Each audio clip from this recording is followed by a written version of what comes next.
Would you have a problem if Fields falls past 3 at this point?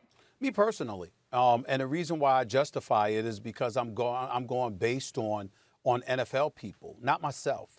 Regardless of covering the sport and what have you, the reality of the situation is that, you know, the Tim Hasselbecks and the Matt Hasselbecks of the world and Marcus Spears and others, you played the game, you know the game, you covered the game. And so I'm always going to defer to them, you know, before myself. But once everyone speaks, the Mel Kiper Jr.'s, the Todd McShays of the world as well, then I'm going to pay attention to that. And I just want somebody to explain to me, how does the season end and Justin Fields is universally recognized as the number 2 quarterback in the draft outside of, after Trevor Lawrence.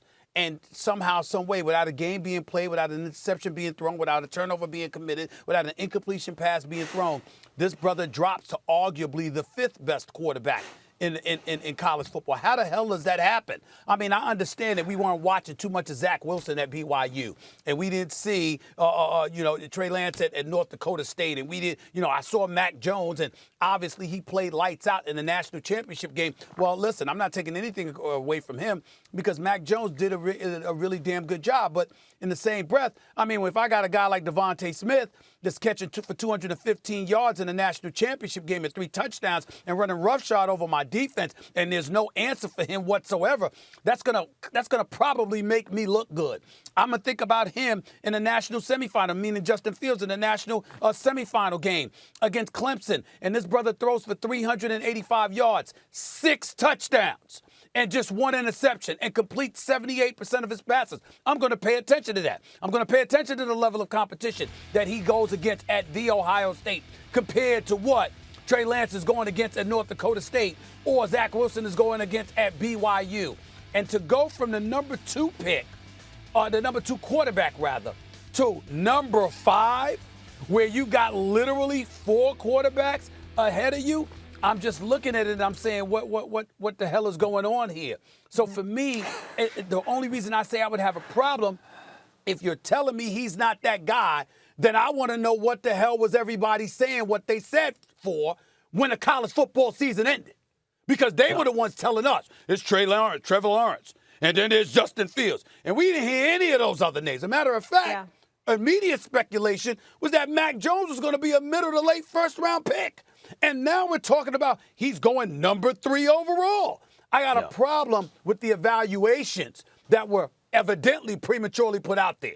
Well, a lot of football people really like Mac Jones the more they look at him. And so, like you, Stephen A., I'll defer to their wisdom. But I will say this. I think what rubs people the wrong way, maybe like you, Stephen A., I know it's on my radar, is that sometimes quarterbacks rise, sometimes they fall. But what I've noticed in recent years, after decades of artificial barriers being put in place for black quarterbacks, that vis-a-vis white quarterbacks, black quarterbacks in the draft tend to fall pre-draft, their evaluations. And sometimes it's right, like Daniel Jones looks like he's going to be better than Dwayne Haskins. And sometimes it's wrong, like Mitch Trubisky is not as good as Deshaun Watson, or certainly not Patrick Mahomes, right?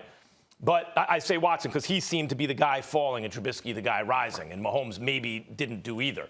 But the point is, the correlation that can be made is that your status falls vis-a-vis white quarterbacks. And so that's why my antenna are up when I notice 1, 2, and 3 this year, white guy, right? But that may be correct. Like, we need to see, in the end, we need to see how these guys turn out as pros. Sure, when you survey the landscape, a lot of the recent draft picks who are top quarterbacks, Patrick Mahomes and Deshaun Watson, I mentioned, Lamar Jackson, who went at the end of the first round, only because Ozzie Newsome picked him right. Otherwise, he's in the second round somewhere.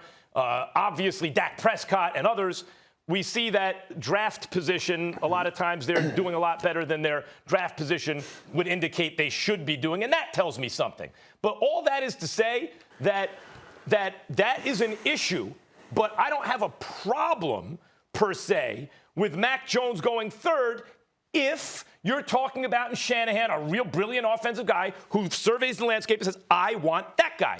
Okay, that's Shanahan's call. I will say that if Justin Fields falls, let's say, to 8, 9, 10, whatever, then a team like the Bears, really need to make a move because he was one of the most valued prospects out of high school, along with Trevor Lawrence. I don't think he's done anything to diminish that status.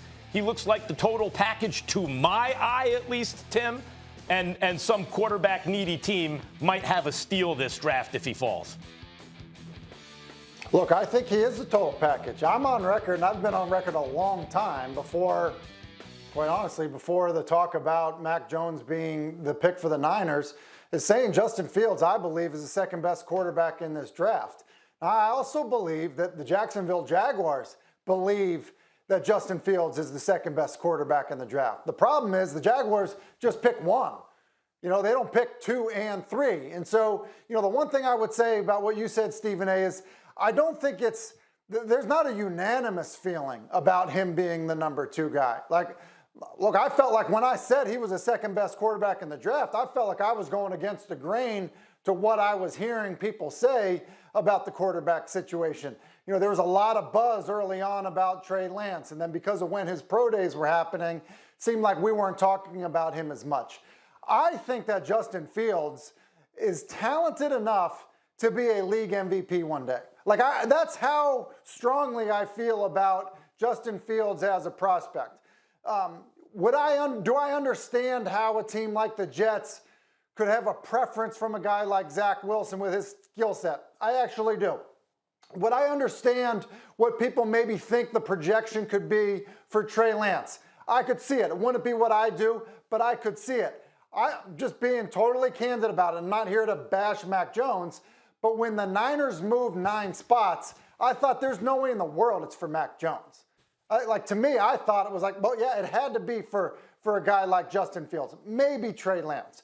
So, look, that's what I thought. Now, look, maybe they feel differently about the position, and that's their right. I know that people do. But, in terms of this, in terms of what I feel about Justin Fields and what he can be, I think he's clearly the number 2 quarterback. If I were the Jets, he would be my selection. And I think that he's going to be a superstar in the right situation in the NFL.